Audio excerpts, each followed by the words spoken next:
y a un peu plus de 10 ans, les professionnels, les institutionnels se sont concertés pour se dire qu'il manquait vraiment un outil au service de l'emploi et de la formation pour la filière. Les professionnels peinaient à recruter, le bouche à oreille ne suffisait plus et les conseillers d'orientation, les acteurs de l'emploi rencontraient vraiment des difficultés pour orienter, renseigner sur les métiers et les formations très spécifiques de la filière. Alors c'est vrai qu'au début on a commencé, comme je vous ai dit, Equiresources, c'était quand même une toute petite structure, multi-partenariat, c'était quand même compliqué pour avoir le moindre financement pour un petit projet, quel qu'il soit. On gérait les offres d'emploi sur une partie d'un site des haras nationaux à l'époque, et le reste c'était du tableau Excel, de l'écrit, de motivation par courrier, des CV par courrier.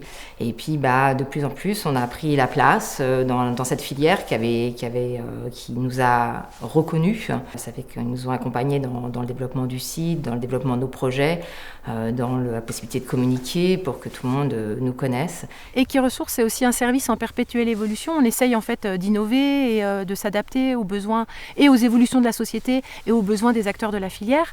On va notamment par exemple développer une plateforme de mise en relation entre les prestataires de services et les acteurs de la filière équine. Là, on met en place des podcasts pour essayer d'aller sur des nouveaux supports. On essaye aussi de développer un jeu sérieux en fait web pour faire en sorte qu'il y ait une découverte ludique du large panel des différents métiers de la filière.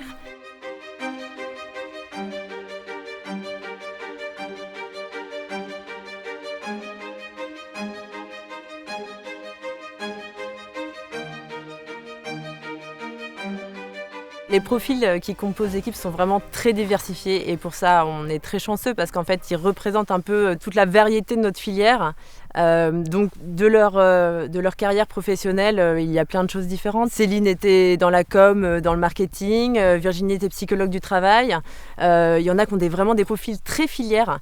Sébastien était maréchal ferrant, Estelle était inséminatrice, Élise pour le coup, était commerciale pour une boîte d'aliments de chevaux. Émilie n'a jamais mis ses fesses sur un cheval, mais est passionnée par les courses de trot. Donc vraiment, en fait, c'est toute cette complémentarité qui fait qu'on peut répondre à tous nos interlocuteurs de la filière et ce qui fait aussi la passion de l'équipe pour le service, pour leur métier et puis pour cette filière pour laquelle ils travaillent. Mon parcours professionnel antérieur m'a permis d'avoir un regard un petit peu global sur ce qui se fait dans la filière.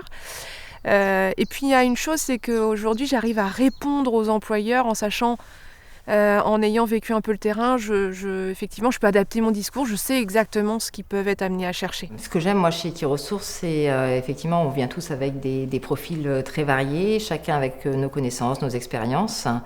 Et quand on sent qu'on peut aider la filière d'une manière ou d'une autre avec ce qu'on est, et on essaye de s'en servir. Donc c'est vrai que par exemple, là dernièrement, moi je suis psychologue du travail à la base, j'ai travaillé beaucoup dans le recrutement et du coup je me suis reformée sur tout ce qui est bilan de compétences pour pouvoir accompagner et avoir des outils pour bien accompagner les gens qui veulent intégrer ou sortir de la filière équine. On se sent vraiment utile de pouvoir aider et des employeurs à trouver des salariés et des candidats à trouver leur premier ou un autre job tout au long de leur carrière professionnelle. On est vraiment là pour les accompagner et c'est un vrai métier de service. Aujourd'hui, grâce à une équipe hyper investie, très dynamique, je pense qu'on a répondu à cet appel et les employeurs, les candidats savent que sur cette thématique-là, l'emploi et la formation, on peut être vraiment leur interlocuteur, leur référent.